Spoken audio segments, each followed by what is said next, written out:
Why does Lyra hate Marius so much? Will she reveal the reason behind it?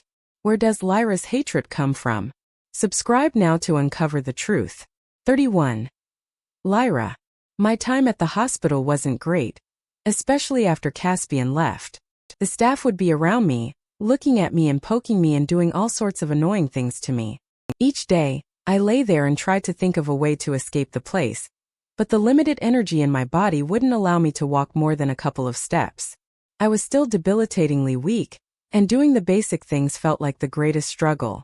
It made me feel trapped in my own body and forced me to face the truth again and again. I had done this to myself. It was a dangerous thing, especially for me. I didn't want to be around them much, no matter how much my wolf howled needily inside me, but I didn't have any choice yet. I still had to recover a lot, and it wasn't like I had anywhere to go for the time being. Even if I ran away, I doubted I could look after myself, especially with the new cybernetic arm. As much as I hated to run away, I realized that I didn't have many options to choose from. I had to rely on them for a while, until I could escape. It was both good and bad. Being near them would allow me to gain more intel on them, but at the same time I needed to be more careful, especially with how my wolf seemed to crave them more each day. It was something primal and hard to control. Even if I tried my best to hold back, I always found myself loosening up when Caspian was around.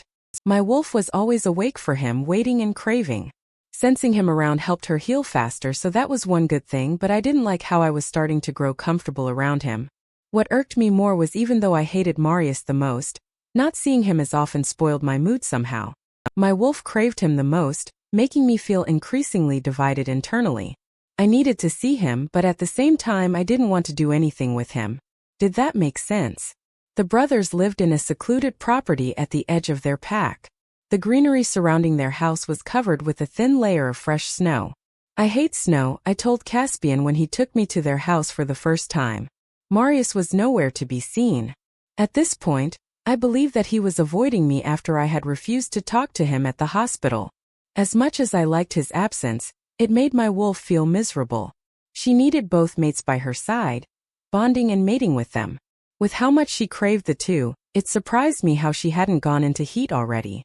I wished that would never happen, but it was inevitable. It snows for 2 months only, Caspian assured me as he took me inside the house. The design was modern and sleek, with abstract art and minimalist furniture. It's bland, I commented, determined to be a bitch.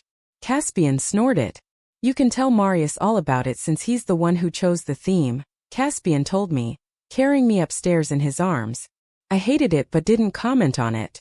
What about you? I had to ask, what do you prefer? I was curious. I had always thought the brothers to be the same, but so far I realized they were as different as day and night. You'll see, he told me with a spark in his eyes that made me curious. I was already in his arms, but the smug look on his face made me want to wrap my arms around him and press my lips against his. Lyra, stop. It took me immense patience and self-control to not stare at his face too much and pay attention to the surroundings. I needed to memorize everything about that place so I could easily slip away when the time would be right.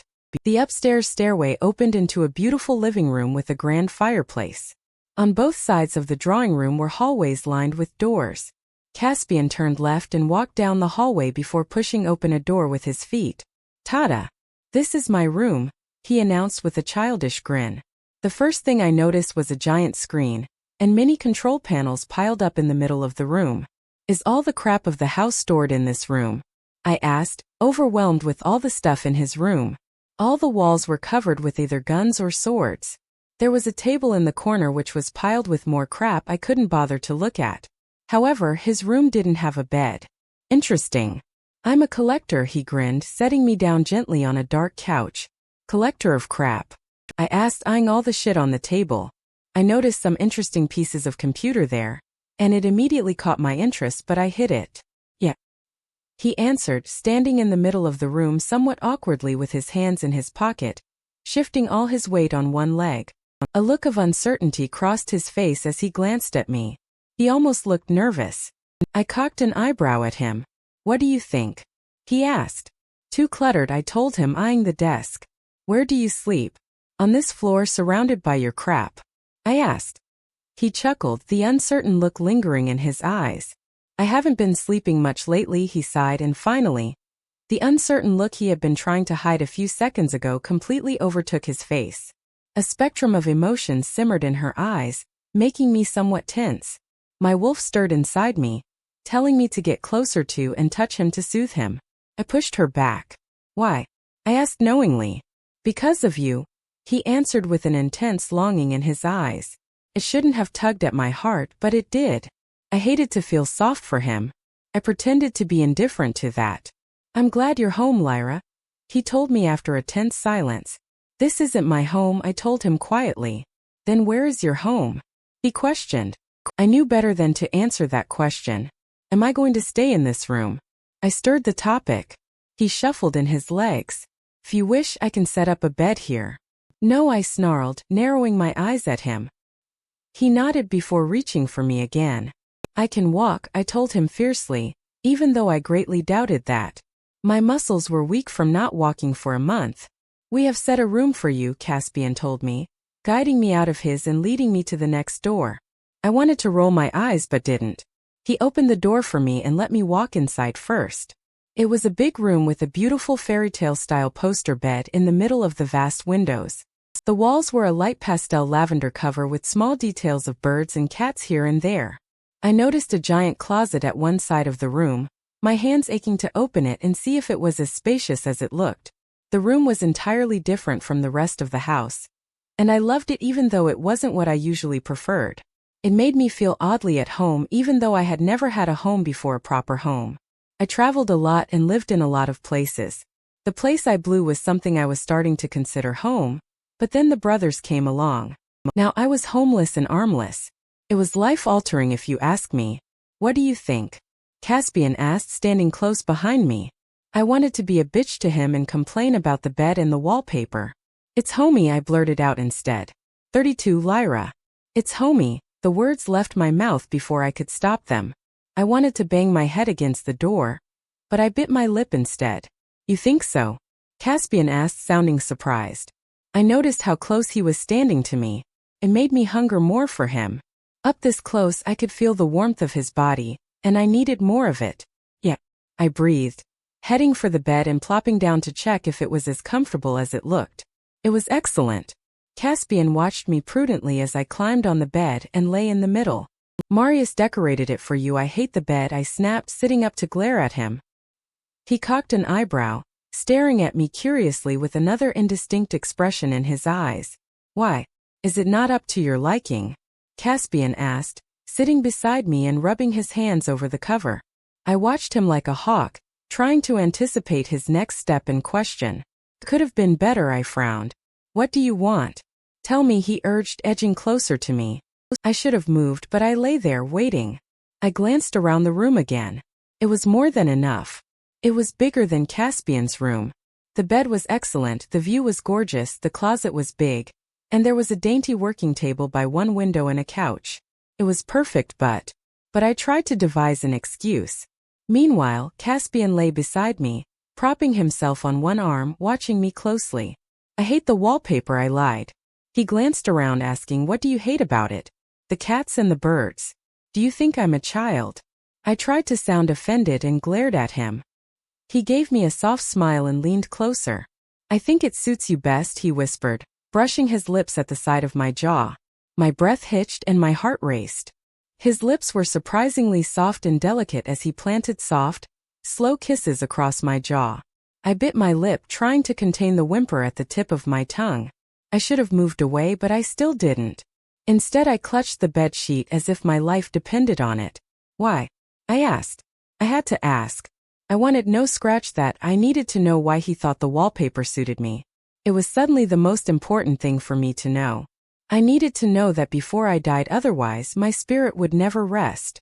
His kisses grew fervent with every passing second. He edged closer to me until his body was pressed against my side, and his arm was heavily draped over my stomach. I let out a shaky breath as my whole body seemed alive at his kisses. A new form of energy buzzed through my body, threatening to make me burst. Because you're my pussy cat, he whispered, dragging the tip of his nose against the length of my neck, making my core throb. I whimpered uncontrollably. He groaned and placed a heated kiss on the juncture of my neck and shoulder. My sweet pussy cat, he whispered. It was silly to be called that, yet I found it infuriatingly arousing. I clenched my legs and placed my hands on his chest to push him away, but I ended up pulling him closer to get more of his warmth and amazing scent. I filled my lungs with his musky scent, feeling like a druggie. Gosh, he smelled amazing.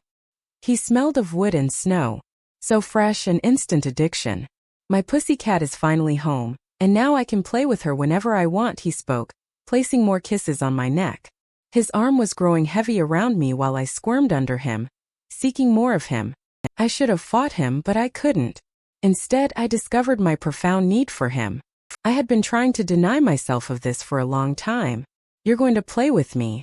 I asked innocently, but my question rolled off my tongue, riding a soft moan. Yes, he growled, lifting his head to look at me.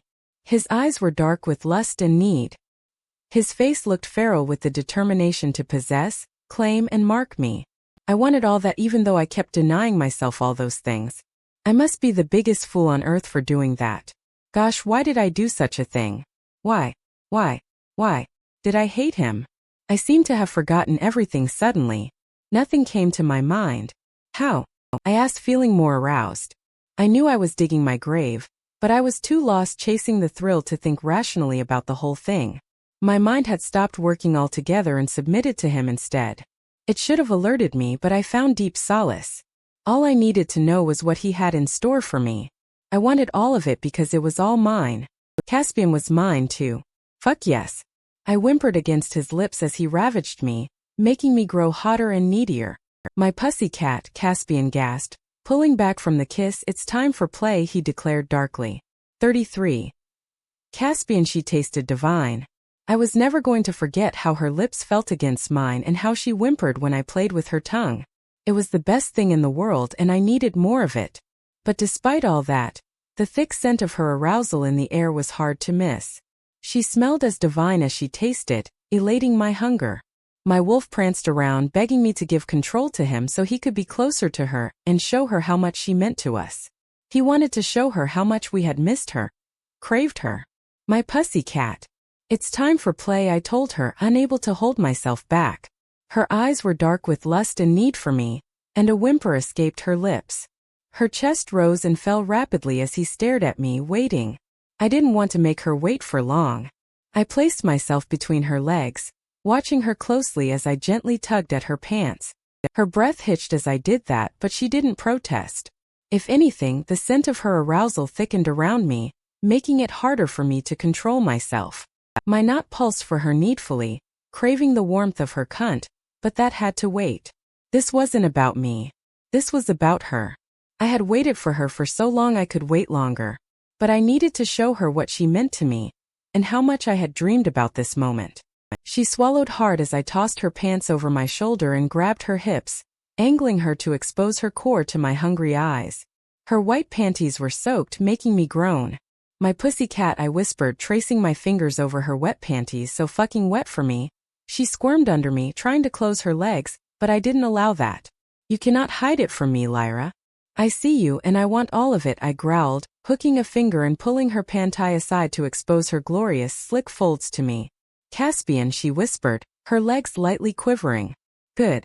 I was doing this to her, which filled me with immense pride and determination. Fuck, I growled, staring at her pink folds glistening with her arousal. So beautiful, my pussy cat. So perfect. I could take a picture of him and hang it on my wall like a work of art, I told her, admiring everything about her. Her soft tuft of curls looked so cute and enticing to me. She was still weak and had to recover a lot, but that wasn't going to stop me from giving her the pleasure she deserved. She was made to be pleasured, worshipped, and cherished. I was going to do all that. She whimpered at my touch, making my wolf howl with pleasure. I parted her lips gently, exploring her beauty. The scent of her arousal was intense in the room. I could bathe in it if possible. I spread her folds to find her small little pink clit was hard and throbbing for me. My pussy cat, I smiled, stroking her clit and watching her struggling to contain her moans. She's so sensitive for her mate. So eager, I whispered, circling her clit, making her shake. I loved how she was so receptive to me. My barest actions made her weak, and I couldn't have asked for anything more. Please. she cried, sounding breathless. I froze but didn't stop teasing her clit. Please, what, pussy cat? You don't like the game? I asked smugly, stopping the strokes briefly, and that seemed to send her to the moon. She made a frustrated noise before reaching between her legs, but I swatted her hand away, giving her a firm look. You're not allowed to touch yourself, I told her darkly. If heaven was on earth, it was between her pink folds. I felt like I was standing at the doorstep of the heaven. It would be such a shame if I didn't get to open the gates myself. Now that I think of it, we need to establish some rules for you, I pondered out loud, returning my thumb to her clit and stroking her teasingly. She let out another tortured cry, and nothing could have been more beautiful to my ears than that. Rules? She asked, her eyes begging me to let her release. No, not so quickly. Yes, I answered, locking our eyes. You cannot touch yourself without our permission. How are you going to stop me? She gave me a mischievous look, her hand slowly edging towards her cunt. I gave her another of the firm looks and made the strokes over her clit more intense and faster. She let out a surprised gasp and flung her head back to let out a loud moan. We'll be watching you always, Lyra, I spoke, driving her to the edge. There are hidden cameras in this room. You'll always be watched, and you'll be punished whenever you break a rule. That's how it will be, I stated, working my finger faster. She was whimpering and shaking, reaching closer to the release. Unfair, she managed to breathe, but her whole body was possessed, chasing the release. I'll let you come once you agree, I told her, slowing down for a second and making her groan in frustration. She grabbed one of her breasts and squeezed it, but I didn't allow that either. I forced her to look at me as I started building the orgasm again. Say it, I demanded, twirling her throbbing, sensitive clit. Say it, Lyra.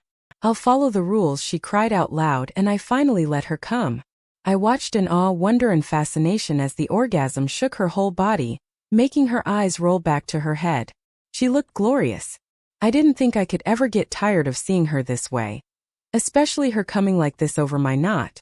Good girl, I praised her and dipped my head between her legs to taste her. 34. Marius. I was excited today because Lyra was finally coming home. I had done my best to prepare her room so she'd like it. Even if she didn't like it, I was willing to make changes according to her tastes. I was willing to do anything for her. But staying away from her was slowly draining me. I needed to see and talk to her, but I decided to hide in my office instead. She didn't want to see me yet, and I didn't want to overwhelm or distress her by always being in her face. If she wished for my absence, that was all I would give her, even though it physically hurt me to do so. My knot had been pulsing all day and night since she woke up, and I could feel the bond again. No matter how much I stroked myself, it wouldn't help me at all. It seemed to make my urges worse. It was as if my body was indirectly forcing me to go to her, but I wasn't selfish. Lyra needed rest, and I doubted she'd be able to rest if she saw me. So far, Caspian had been doing great at easing her, so I let him be with her for now. There was still some hope for me if she was accepting of Caspian. I sat in my office, staring at the visuals from the cameras in Lyra's room. I could be away from her, but I'd always be watching her. This was my best plan so far. I stared at the screen as Caspian showed her the room. I couldn't hear them talk, but I watched them talking about the room before Lyra lay on the bed, and Caspian followed her there. I held my breath as my brother slowly edged closer to our mate. I waited for Lyra to push him away like she did to me the night we met. Instead, she leaned into him, and when he kissed her, she didn't protest either. Watching the two together made my whole body burn with need. My blood was singing, and my knot was full and throbbing with seed again for her. I watched the two as I shifted in my seat, feeling like a man being tortured in hell. It took me all the self-control not to walk out of my office and go straight to Lyra's room to join the two.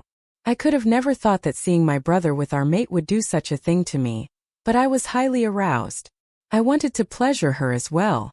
I wanted to be there with Caspian, exploring our beautiful mate. However, that had to wait. Lyra was still weak, and it wouldn't do any good to her if we tried to claim her at the same time. She needed to build her stamina to match not one but two alphas. An alpha's thirst for his mates was unquenchable. A she-wolf had to be strong to be paired with an alpha because it wasn't a joke. When an alpha claimed his mate, it was an intense affair that could last days. Lyra's wolf must be very powerful to have two alpha mates. I could tell our mating would last days, especially due to how much she was making us wait. But it was all right. I was willing to wait for her some more if it meant I could have her for the rest of eternity. I froze when Caspian took off her pants and tossed it over his shoulder. From this angle, I couldn't see much between her legs, but it was enough to send me over the edge. Soon, I tried to convince my wolf, who was very restless, prancing around, searching for our mate. I groaned as I stroked myself slowly. Caspian caressed her gently on the screen, but that was enough to make her quiver. I imagined myself in Caspian's place, doing everything I had dreamed of doing. Didn't take me long to spill. My knot slightly deflated, giving me a brief relief, but it was soon filled with more seed for my mate. This was the most torturing part, and I had been somehow managing it while she was at the hospital. Now that she was home, it'd be more difficult for me no matter how much I tried, but I was determined. I was going to give her all the space she required. She'd be the one to come to me, begging me to be taken. Then only I'd take her. Until then, Caspian would be enough to get the work done. I grunted, watching Caspian slowly lick her cunt while she laid back, breathing hard, her legs spread for him. It was such a marvelous scene, yet I couldn't join. Nothing could be more torturous than that.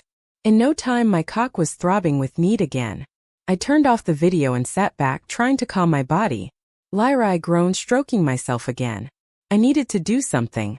I needed her to know that I was thinking about her even though I wasn't around, that she occupied my thoughts every second of the day. I wanted her to feel my presence without even seeing me. I wanted her to burn with the same kind of need I was burning with. Then only it'd make me feel better. Otherwise, it felt like she had too much power over me. She'd always have too much power over me, but she didn't have to know that. She didn't have to know how she ruined me forever, and how she'd be my only redemption. An idea popped into my mind and I got to work immediately. I wasn't sure if it'd be up to Lyra's tastes, but I could gradually figure that out. It'd be enough to let her know that even if she couldn't see me, I was still around her, thinking about her. I wondered how she'd react to that. A wicked smile stretched on my lips as I turned on the live feed of Lyra's room again. 35. Lyra. After Caspian gave me the most mind-altering orgasm, he spent the rest of the time licking my pussy clean as if he was the thirstiest man alive. He licked every drop of my release, his tongue exploring my folds like an avid adventurer, not leaving anything unseen, untouched, or unlicked. I loved it. He allowed me to lay back and enjoy the slow, heated session, making me forget about everything in the world for those few moments. It felt like I was floating, flying through the clouds. My wolf was happy and content, and for once I wasn't fighting her. "My pussy cat," Caspian whispered, pulling me in his arms after he was done liking me. I whimpered and gave in to his touch quickly. I felt so safe and secure against him. It felt like nothing could go wrong in my life. I sighed heavily as he set more small kisses over my neck and jaw before claiming my lips. I gave in quickly because I needed it. Spending time with him alone seemed to have filled me with more energy. My wolf was more active and awake, working faster at healing me. I tried to tell myself that I was supposed to hate this. I was supposed to hate Caspian because he was Marius's brother, but none of that seemed to matter anymore when I slowly drifted asleep, my cheek pressing against Caspian's chest while he held me preciously. When I woke up next, I found myself alone, making me groan in frustration. I remained in bed, loving the heavy duvet's warmth and comfort, while watching the snow fall outside. I wanted to hate everything around me, but it was all so comforting, so homely. I groaned and got up, feeling something buzzing on my left shoulder. Right, my cybernetic arm. I hadn't had the time to look at it properly. I got it in front of me and examined the whole thing. It was made of titanium yet seemed as light as my other arm. It almost felt like a real arm after all the calibrations. The fingers moved naturally and as smoothly as muscles. It was an excellent combination of high technology and fine craftsmanship. I was thoroughly impressed with it. I could even extend my arm if I needed something out of my reach. That was another pretty cool feature. A metal cast covered my left shoulder where the arm was attached. I got out of my bed and stood in front of the dresser mirror to look at myself. I jumped back at my appearance. I almost couldn't recognize the girl I saw in the mirror, and it made me immediately question how Caspian found me attractive in this state. My head had been shaved completely, I was aware of that, but I wasn't aware of the train of stitches that ran across the right side of my head. The wound was closed, but it was still healing. My skin looked paler than a ghost, my cheeks hollow, my eyes sunken, my lips discolored, and all the soft features in my face were gone, making me look bony and ghost-like. I had lost a lot of weight too. My collarbones looked extra sharp, and the veins in my throat were popping. I looked sick, and that made me feel self-conscious instantly. I stepped away from the mirror and went into the bathroom for a hot shower and to look at myself more closely. I was merely a bunch of bones and skin. My perky boobs looked deflated and sad, my hip bones were out, and I could almost see my ribs. My eyes stung with tears as I stood under the shower. I cried silently for a while, not sure how to accept everything. Sure, my new arm was cool, but it wasn't my real arm and I wasn't myself anymore. I didn't feel like myself in any fucking way. Physically or mentally. It felt like I was in someone else's body, making me want to crawl out of my skin. I did this to myself. I could always blame the brothers for ruining my plans, but it was me no matter whom I chose to blame. They said hatred was the most dangerous thing. It could destroy the person hating. I could have gotten killed easily, but instead I lived, and this was in itself a huge lesson. I stepped out of the shower and patted myself dry. I eyed the hospital clothes with distaste. They were decent but smelled strongly of medicines, which I hated. I stepped out of the bathroom in my towel and opened one closet door to see what was inside. I was expecting it to be empty, which was why I gasped in surprise to find it filled with clothes. All new clothes. I quickly found a pair of comfy pants and a slightly oversized sweatshirt to wear and closed the closet. I didn't want to look at all those things yet. It overwhelmed me quickly. I was afraid I'd grow too fond of the brothers quickly, which was dangerous for me. I still disliked the brothers, but Caspian felt like a good and fun guy I'd have loved to be around when I was young and filled with more life. I wasn't sure if I could say the same about Marius. Come to think of it, he was the biggest reason why I hated the brothers. After all, he had been the one to take away my most beloved person. I wondered if he was aware of it. I wondered if he'd be as eager to be with me after knowing my true identity and our family's bloody history. I wondered if he'd hate me for being who I was. Not that it'd matter to me, but it mattered deeply to my wolf. This was the part that annoyed me. Just taking a shower and clothing myself seemed to have immediately drained a lot of energy out of me. I headed towards the bed intuitively, yawing and feeling tired. I plopped down on the soft mattress but jumped back to my feet, feeling a sharp sting to my hip. Then I noticed a small red box on the bed. I hadn't seen it before, but I swear it wasn't there when I woke up and went to shower. Maybe someone snuck into my room and placed it here while I was showing. I wondered who it could be as I eyed the box. I could tell from the packaging that it had some jewelry, but who could have placed it here? Caspian could have done it. Maybe he snuck in and let it here. I opened the box to find a dainty pendant in it. A dove. I narrowed my eyes and searched around the room for the cameras. This had to mean something. However, I didn't find anything. My eyes went to the wallpaper instead, and I studied it briefly. Cats and birds. Cute. It took me a moment to register that the birds on the wallpaper were doves. White cats and doves. The realization clicked, and my breath hitched when I realized who could have placed it here. Marius, I whispered. 36. Marius. I was back in my room in time to watch Lyra discover my gift on the live feed of the cameras installed in her room. She was shocked to find out the box and searched the room for a few seconds. After some contemplation, she opened the box and looked at my gift. I waited for her reaction, holding my breath. She studied the pendant for a while, a pensive look on her face. She glanced around the room again, but this time, she stared at the wall for a solid minute, and then something clicked in her head. I expected her to wear the pendant, but she closed the box and put it inside the closet as if she didn't want to see it again. I tried to ignore the minor stabbing hurt in my chest as I kept staring at the screen, watching her move through the room looking.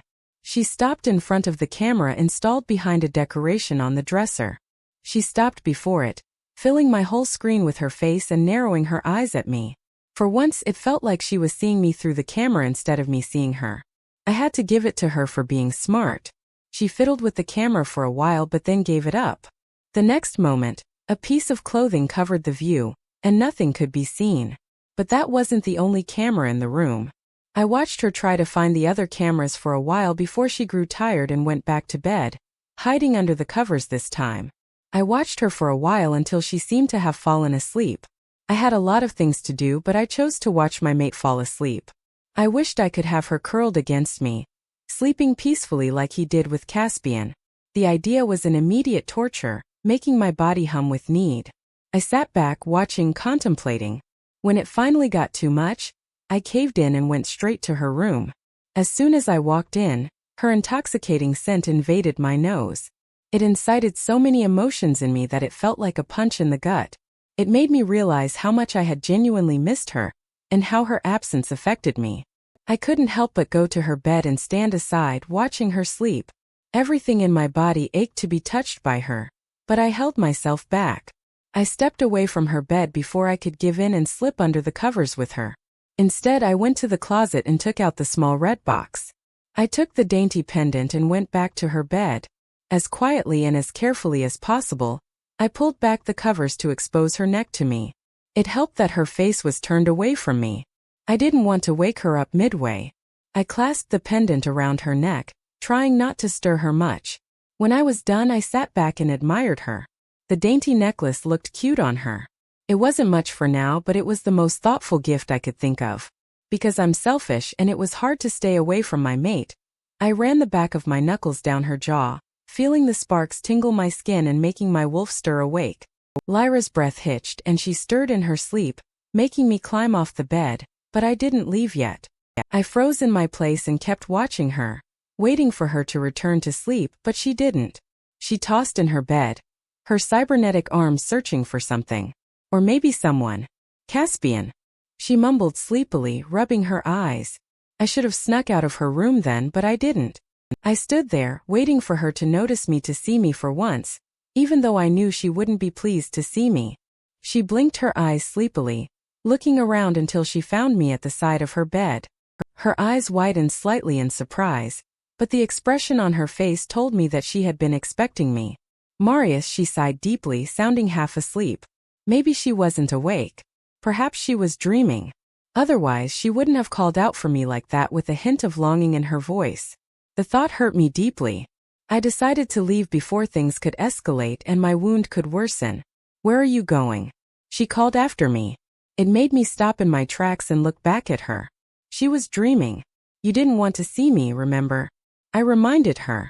She frowned but didn't say anything. I was here to check on you. You're watching me, she mumbled. I know. Can feel it. I turned around, unable to keep it to myself anymore. She watched me sleepily as I stalked towards her bed and loomed over her. I am watching you, I told her up front. In case she was somewhat awake, I'll keep watching you. You can push me away as much as you want. You can deny me, but know this, I will always be watching you from the sidelines, I told her darkly, and her breath hitched. She blinked, looking more awake than before. Is that a threat? She asked, searching my face.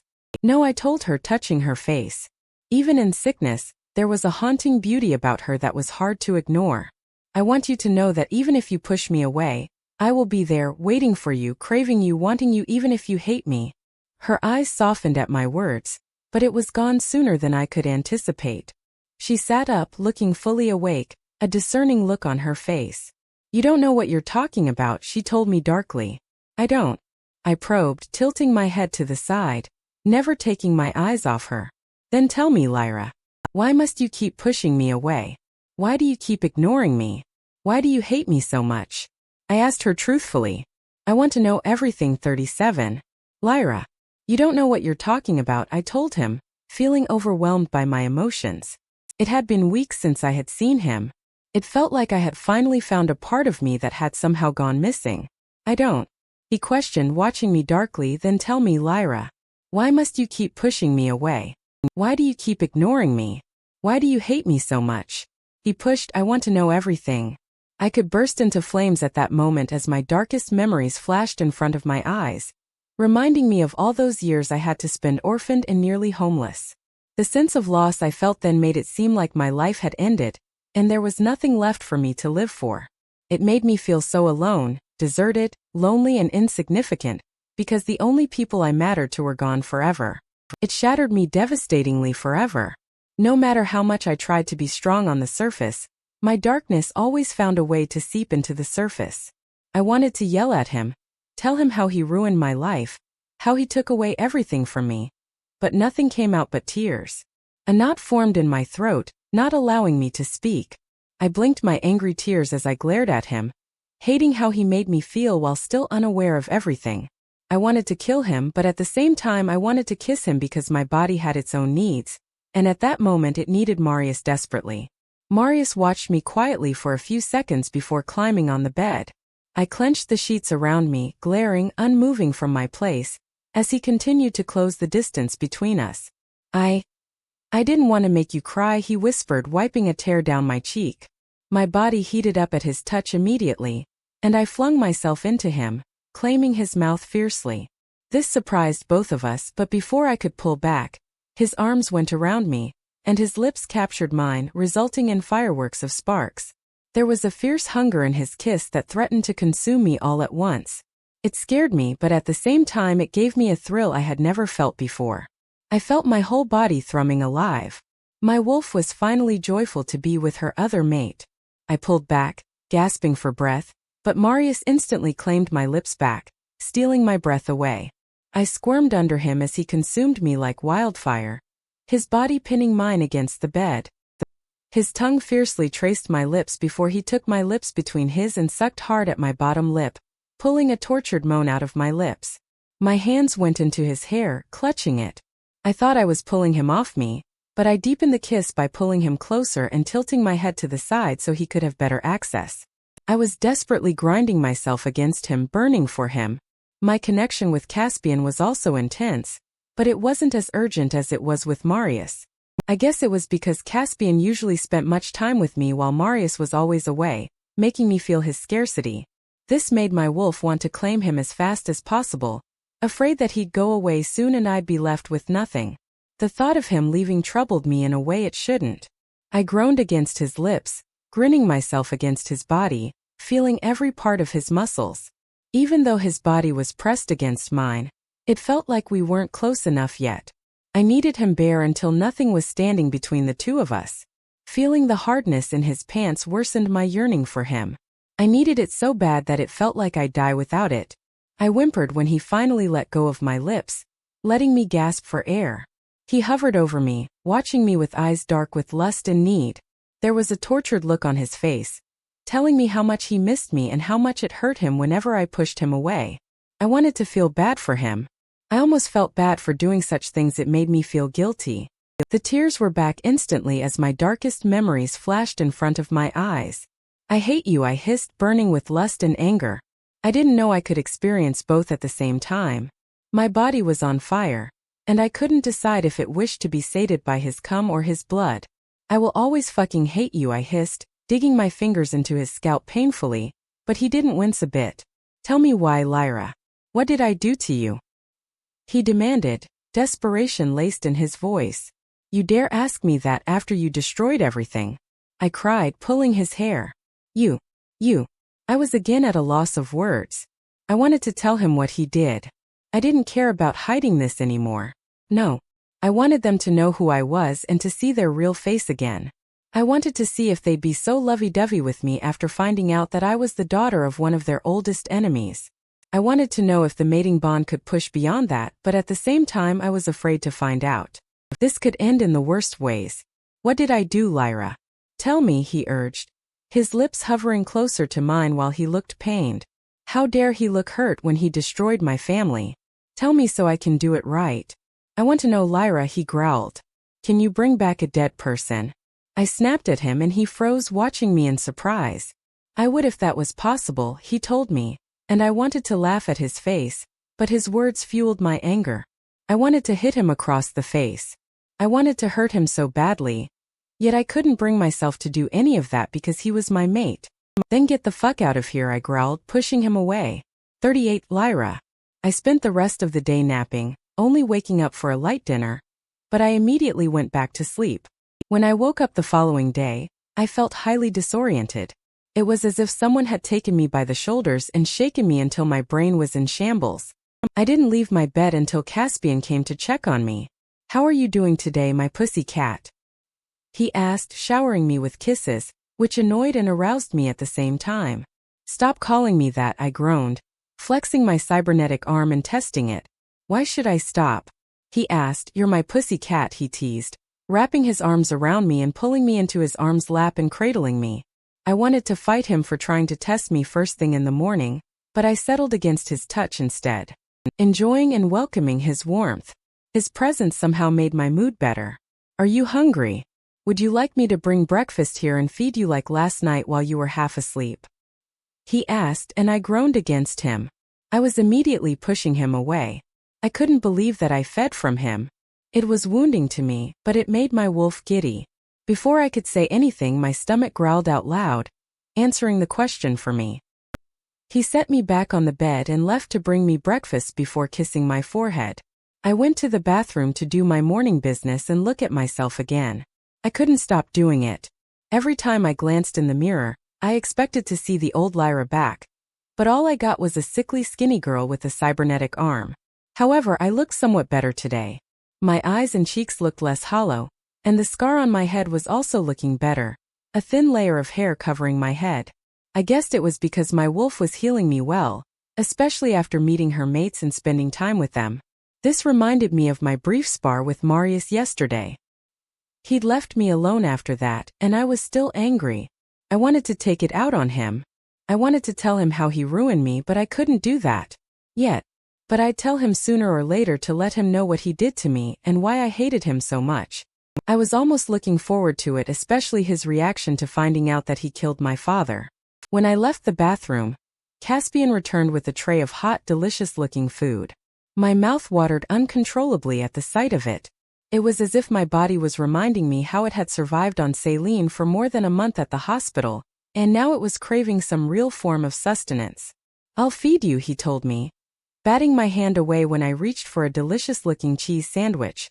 The menu wasn't anything special and not even my favorite, but I'd have downed it all in one breath if allowed. I grunted but didn't protest as he slowly fed me. I chewed my food silently, sitting on his lap while watching it snow outside. It had snowed all night, and everything was covered in a thick, fresh coat of snow. Even though I wouldn't say I liked the snow and the cold, everything outside looked scenic. Do you feel pain anywhere? Caspian asked while feeding me. No, I answered calmly, leaning against him, hungry for his warmth and his touch. I needed more of that. It was somehow more important than what he was feeding me. How's the arm? Is it working well? Do we need to calibrate it again? He asked thoughtfully, a genuine note of care and kindness in his soothing voice, reminding me of a mother. Well, I never had a mother, but I guess this was how it felt like to have one and be cared for by one. The instant realization made my eyes burn with tears. I blinked them away quickly, glad that I wasn't facing him. It's fine, I managed to choke, swallowing my emotions. That's awesome. You look better today.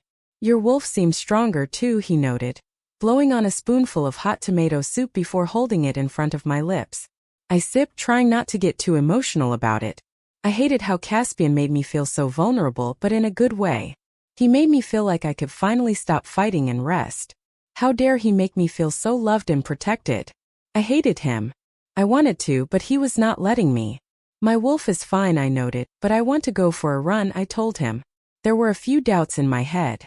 I'll go with you then, he offered. What happens to my arm when I phase into my wolf? I asked. I have been thinking about it ever since I learned about it. It transforms with you. The chip is completely tuned to your state, he explained, holding another spoonful of soup before my lips. Really? I asked, surprised as I studied my arm. I cannot wait to see that happen. I cannot wait to meet your wolf, Lyra, he whispered against my ear, making my heart quiver. The thought of our wolves meeting each other immediately awakened my wolf from her slumber. She was already ready to go for a run with his wolf and explore him. As much as the idea made me awkward, I decided to try it. I needed to stop suppressing my wolf so much. Otherwise, it'd take longer for me to heal. This time it was for my wolf's sake. Sure, Caspian was a good guy, but at the end of the day, he was Marius's brother, and one way or the other, he must have supported his wrongdoing. I repeatedly tried to remind myself about this, but Caspian's caring nature was disarming and diverting. What does your wolf look like? I asked him innocently. To be honest, I couldn't help thinking about it. You will meet him soon, he spoke, nudging my ear in a way that gave me the butterflies. You must eat well, my pussy cat. You're so weak. Hurts me to see you like this. I want you to be strong and healthy as soon as possible, so I can chase you around the woods and play with you. You have no idea how much my wolf wants to do that, he almost groaned, placing a heated kiss on my neck. At that moment, I felt like a snowflake melting against his warmth. Fuck him. I wanted to fuck him both figuratively and literally. Felt like I was splitting into two internally. Is your wolf into play hunting? I couldn't help but ask. It had always been a dream of mine to be hunted vigorously, and then claimed and fucked in the most animalistic way. I felt him grow tense under me as he asked, "Would you like to be hunted by my wolf, pussycat?" My breath hitched at the idea. It had always been a dream I didn't get to explore before because my wolf never seemed to get along with those of my ex-lovers. She had a mind of her own, but she was excited at the possibility of doing this with one of her mates. Having both the mates hunting me in the woods would have been even better, but I pushed the idea out of my head before I got too excited and later met with disappointment. "Will you do it if I say yes?" I asked on the edge. "I'll do anything for you, my pussy cat," he answered darkly, and I instantly knew what I wanted from him. 39. Caspian. Having my mate in my lap and feeding her gave me the greatest pleasure I could ever imagine. I wanted to do this every day from now on and never fucking stop. It was the best way to start one's day, and it gave me something to look forward to. Well, Lyra gave me everything to look forward to, making me feel like the happiest man alive on the planet. But the same couldn't be said for Marius. I was aware of their heated interaction yesterday, and how it had ended painfully for him. Marius looked completely broken after that, and seeing my brother in such a state troubled me. I wanted to talk to Lyra about this. Why was she denying him? I needed to know, but at the same time I didn't want to push her. She had somewhat lowered her guard for me, and it would be futile if I made a wrong move that could make her close off even more. "Are you ready?" I asked her after I was done feeding her breakfast. She wanted to lie down briefly because of the heavy breakfast. I had ensured that the chef made her food richer than usual. She needed to consume a lot of calories so her wolf could work faster at healing. However, it made her somewhat sleepy because she wasn't used to it. She yawned in response, rubbing her eyes. I laid beside her, my hand resting gently on her abdomen. I felt internally giddy due to the way she accepted my touch and even sought out it often. I wished she had acted the same way with Marius. He'd have been content forever with that. "Not yet," she whispered, turning towards me, her hands on my chest and our legs tangled together. She sighed in contentment, making me move closer to her until I cradled her in my arms. She didn't protest as I cuddled her. She hummed, snuggling deeper until her hips were firmly grinding against my cock. It twitched in my pants and my knot felt tight, but I ignored it. Her comfort was more important than my pleasure. "We can cuddle all morning like this if you wish," I whispered, gently nudging her neck with my nose. She snuggled deeper against me, searching for more warmth, and I had no problem providing it to her. "Are you sure?" she asked, placing her humane hand on mine that was resting on her stomach. "You don't have anything important to do?" she asked, a hint of amusement in her voice. "You're the most important thing in my life, pussycat," I told her, making her giggle. It made me smile almost instantly. I loved the sound of it. It was music to my ears, and I couldn't wait to hear more of it. "That's such a corny thing to say," she told me. "But it's the truth," I affirmed, yet she laughed. "Did it work on other women as well?" she asked, an edge to her voice. "Sometimes it did, sometimes it didn't," I told her honestly. A minute of silence followed my answer before I realized the mistake I had committed. "I didn't mean to, it's alright," she dismissed quickly. "I've been with a few men here and there." "It's all past now," she sighed heavily, drawing small circles on the back of my palm. I lifted my head on my free arm and looked at her in wonder.